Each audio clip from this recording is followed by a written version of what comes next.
Hi, this is Chris from Orange Coast College's Art Department, and today we want to look at painting simple forms with multi-point colored lighting on them.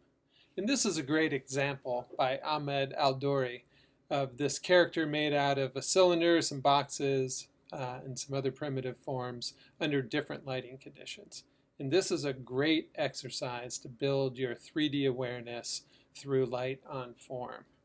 Another great example is this one here by Goro Fujita. Here he created this simple form, this cute little rabbit ball character, and put him into different lighting scenarios. And that's the exercise we want to do today. He's got a time-lapse video that we want to take a look and then explore how to do it. So here he's doing the basic setup for the first, and then he'll move through other lighting scenarios, but with the same character, same shape, and same position.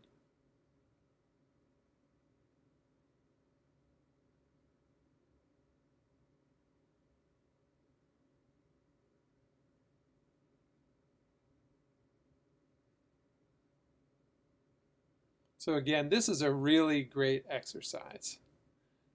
Let's take a look at those stills before we move on. Notice how the background's blurred out. So we've got the foreground crisp, but the background gives us indications of the lighting scenario. So some great work there. Now, how can we set this up for ourselves? Here's an example of that same subject that I've worked on, and I've got a few other lighting environments to show you, and then we'll dive into how to accomplish this.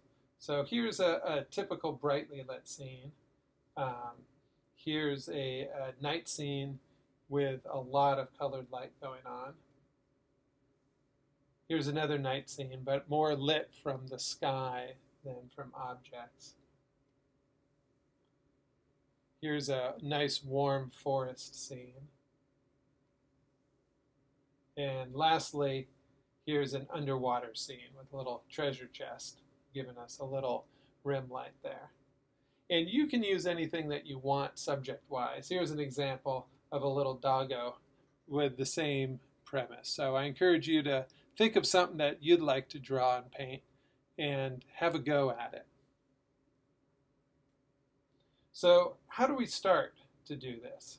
I've got another photo here that I've pulled from the internet, and I don't want to paint directly on this photo. Mostly I just want to use it for the really interesting direct light. So I'm going to notice that we've got sort of warm late day sunlight. That's our key light.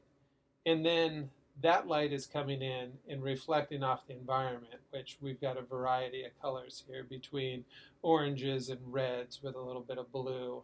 So I'm going to figure we've got some blue from above, we've got some orange from below, we've got some red from the right, and then we've got our key light from the sun coming in from the left. So I'm going to go ahead and blur this by selecting the layer and then going to blur and Gaussian blur. This is one of my favorite blurs in Photoshop because I've got a nice slider here and I can determine how much blur I want. Something right about here looks good for this exercise. So I'm going to go ahead and hit OK. Next I'm going to start a new layer, and with my typical approach to painting, I like to paint in a silhouette. And in this case, I'll paint it in with what I feel like is sort of the darkest of our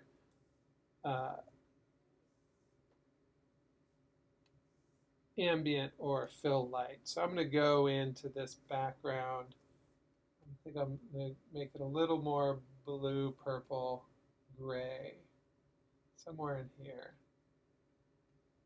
And then let's go ahead and paint our rabbit ball. I can just start going with a circle there, but now that I'm thinking about it, why don't I give myself a target here. I can fill that ball, deselect it, and then take my brush and give it an interesting edge. So it's still pretty round, but I have a little bit of an erratic edge going on. And then let's get our ears in. So I can first draw this. I want to sweep those back a little bit. And then we've got some little feet going on. Really primitive. So I'm just thinking kind of cylinders here. So I want to get a little roundness going on. Fill these guys in.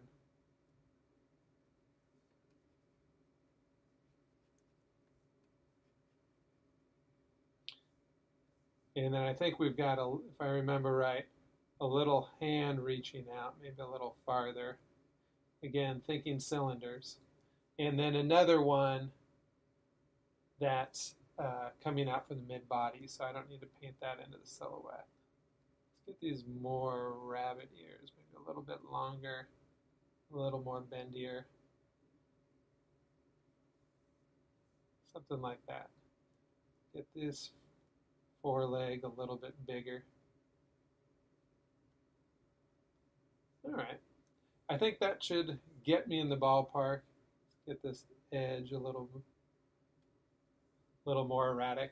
And once I've got this silhouette set, I'm going to go ahead and lock my pixels and then start with my fill light. So I'm going to go ahead and sample in here, maybe even one of these darker purples. And I'm going to lower my opacity to 30%.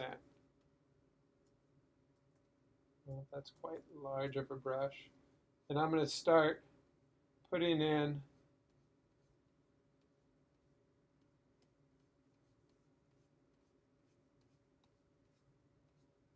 my coarse shadow. That's going to be on the fill. I'm not going to worry too much about this because that's really going to get lit up by the direct light that's pouring through whatever opening is going on here.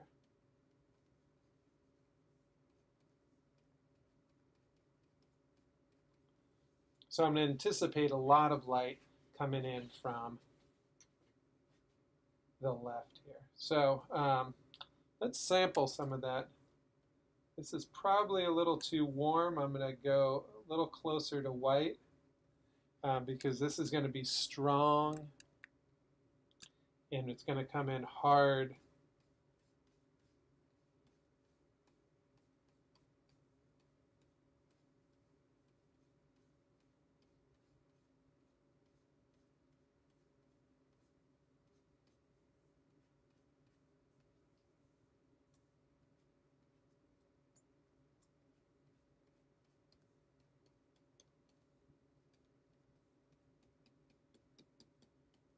All right, let's smooth this through.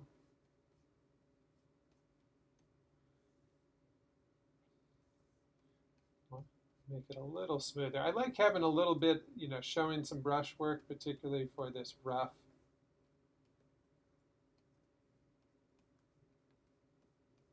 simple form. I think that's kind of fun to have.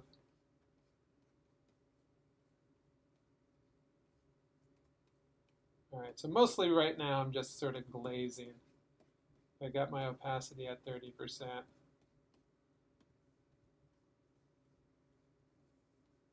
And I'm just kind of glazing. Now I just need to move around and catch my other reflected lights. I'm going to pull up some of this orange and I'll make it a little bit lighter so I can come in and light the bottom of the ball. And as I wrap around to sort of where that's more brick red, a little more terracotta, somewhere in here, maybe a little warmer than that. What we're trying to do is make it seem like this really fits its environment. Like this is definitely in the background here. might be a little too much light. And I want to get some of this little bit of the teal turquoise. I'm just going to exaggerate that a little bit. It really wouldn't reflect that much on us, but I think it's nice to indicate that there's a little bit of that going on.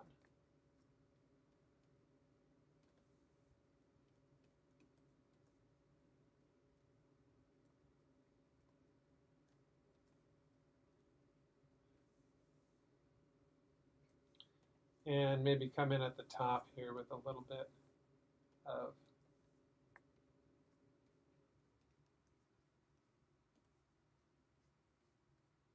the surrounding brown.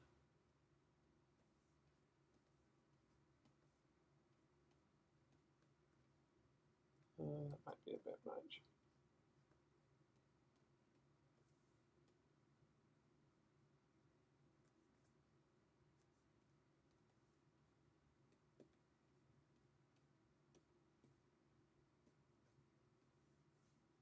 Get a little color complexity where the teal starts hitting the terracotta.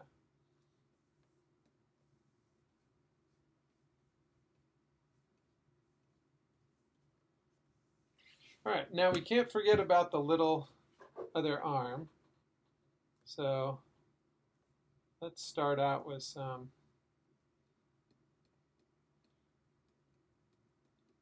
darker on the core shadow. And then going to give it a little bit to play off of. Bring that white back in.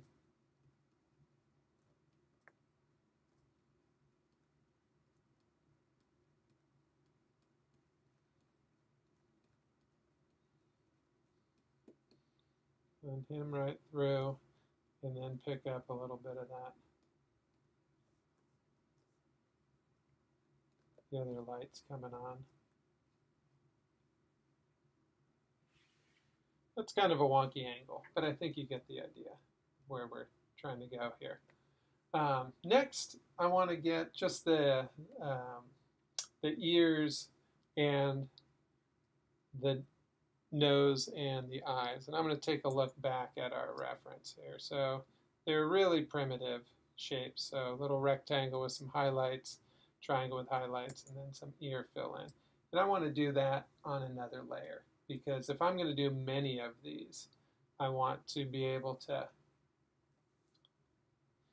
reuse this layer because it doesn't change all that much. So let's up my opacity here.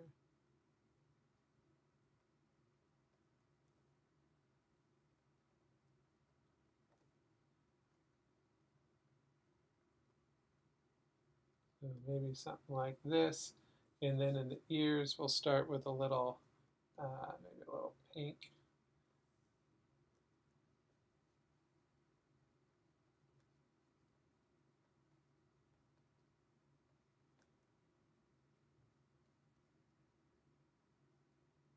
And I'm treating this as a silhouette. I can go ahead now and lock this layer and paint in. I'm looking for a nice fleshy pink. Oops.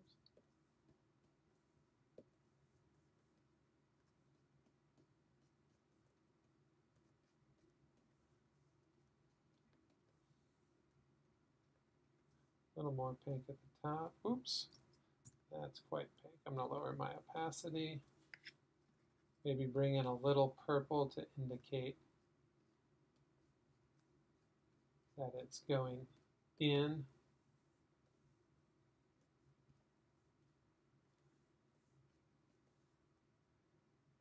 And we're getting pretty close.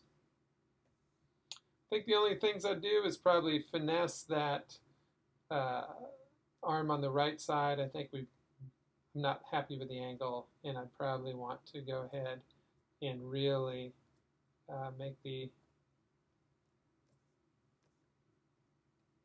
arm stand out there. Oh, I need to get back on my rabbit layer.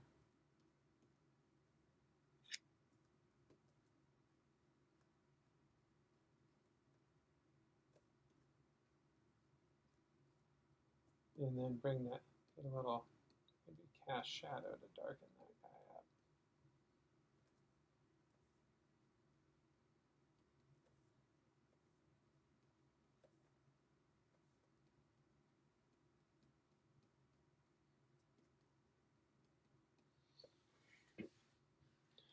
All right, so there we've got fuzzy rabbit ball, pretty much just some simple primitive shapes in a lighting scenario. Now that I'm looking at it, I think we want to just come in with some of that warm yellow now.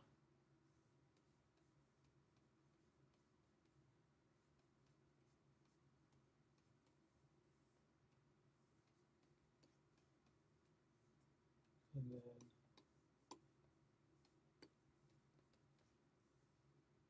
there we go. Maybe a little more warm around the top. That's a nice complement to the purple. And bring it around the sides a little bit. All right, so there we've got it. Here's our fuzzy rabbit ball. It's a collection of some primitive forms, and we're sticking it in a variety of lighting scenarios. Let's take a good look one more time at these previous ones. Turn that off. There's our dog. Here's our variety. And all you got to do is resave that layer group and rework from the silhouette that you've got. We don't have to repaint it each and every time from the silhouette. We just want to color it. I hope that helps you work on primitive forms and multi-part colored lighting. I encourage you to make an exercise like this a regular exercise for you, because I think it'll really help your digital painting skills.